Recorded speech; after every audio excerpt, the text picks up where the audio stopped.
देखिए, DIG ground में लगातार बता दें पिछले 1 महीने से घर तोड़ने का प्रक्रिया चालू था। डोभी डीआईजी ग्राउंड में अतिक्रमण किया गया था, ज़मीन कुछ को तोड़ दिया गया। और पीछे की मेरी तस्वीर देखिएगा, एक लास्ट घर था कैलाश कोठी, जिसको भी आज हाईकोर्ट की तरफ से इसको दायर किया गया था, लेकिन आज हाईकोर्ट ने उसे खारिज कर दिया और इसको भी अतिक्रमण के अंदर बताया है। और यह पूरी तस्वीर देख सकते हैं किस तरीके से तोड़ा जा रहा है। लगातार बता दें, जो कैलाश कोठी है वो इतना पुराना है, लगभग 2-2 जेसीबी की मदद से इसे तोड़ा जा रहा है। एक जेसीबी आया, फेल हो गया तोड़ने में, तो अब तस्वीरों में देखिएगा 2 जेसीबी लगाया गया है, 2 जेसीबी की मदद से इसे तोड़ा जा रहा है। तो लंबे समय से यह पुराना घर है, बहुत ही लगभग इसको बता दें 40 से 50 साल पुराना यह घर है। कितने सालों से यहाँ बना हुआ था और पूरे जेसीबी जो भी है, जितने भी डीआईजी ग्राउंड के घर थे सबको तोड़ दिया गया था, जो भी रिम्स के ज़मीन में आता, और आज इसे भी तोड़ दिया गया है। घर वाले का कहना है कि सीओ की गलती थी, सीओ ने यहाँ जो ज़मीन था उस पर मोटेशन किया, उसके बाद घर बनाया गया।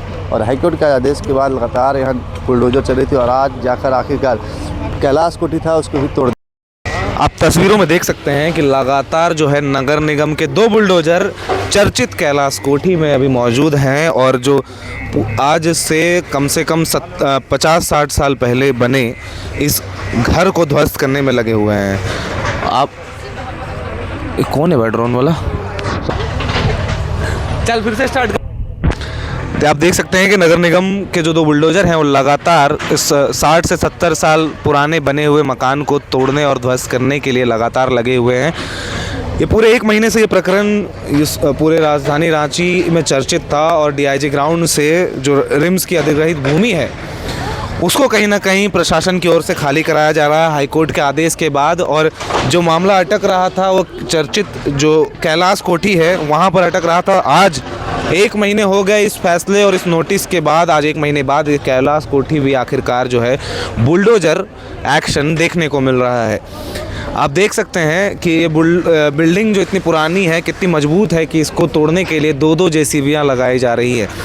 अब देखिए आगे क्या कुछ होगा, क्योंकि ये जांच तमाम जो है हाईकोर्ट की तरफ से निर्देश आया, इनकी याचिका खारिज हुई, फिर इन्होंने सुप्रीम कोर्ट से गुहार लगाई है। आगे इस मामले में क्या कुछ होगा, क्योंकि परिवार जो है वो काफ़ी हतोत्साहित, मतलब हम कहें तो काफ़ी गम में है और लगातार जो है परिवार वाले वो गुहार लगा रहे हैं कि 2 कमरे हमें छोड़ दीजिए, हमारे पास और कोई व्यवस्था नहीं है वैकल्पिक। लेकिन अब देखना ये होगा कि हाईकोर्ट में कल सुनवाई है इस पूरे मामले को लेकर और रिम्स प्रबंधन को जो है कल इस पूरे मामले में जो 1 महीने में जो कार्रवाई हुई है उसको लेकर विस्तृत जानकारी जो है वो हाईकोर्ट में पेश करना है, जिसके बाद हाईकोर्ट जो है वो फैसला सुनाएगी अपना इस मामले को लेकर।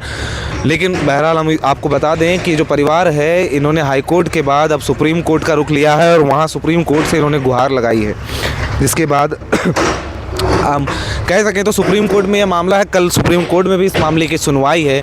अब इस पूरे मामले में इनका क्लेम है कि हमारे पास सारी चीज़ें हैं, हमने रिम्स को कभी ज़मीन दी ही नहीं किसी तरीके से, तो फिर रिम्स किस तरह से ये कह सकता है कि जो ज़मीन है वो रिम्स की है। अंचल कार्यालय और जो नगर निगम है या चाहे उरेरा की बात हो, पूरे इस प्रकरण में जो है तमाम जो सरकारी विभाग हैं जो इस ज़मीन और घर से जुड़े हुए मामले देखते हैं, उन विभाग के जो पदाधिकारी हैं जिसके कार्यकाल में ये सारी चीज़ें हुई हैं, उनको लेकर हाईकोर्ट ने सख्ती बरती और राज्य सरकार को ये निर्देश दिया है कि जो अधिकारी और पदाधिकारी इस मामले में पूरे प्रकरण में और जो ज़मीन की खरीद फरोख्त में और कागज़ी घोटाले में सम्मिलित हैं उनको चिन्हित किया जाए और उनको जांच के घेरे में रखा जाए।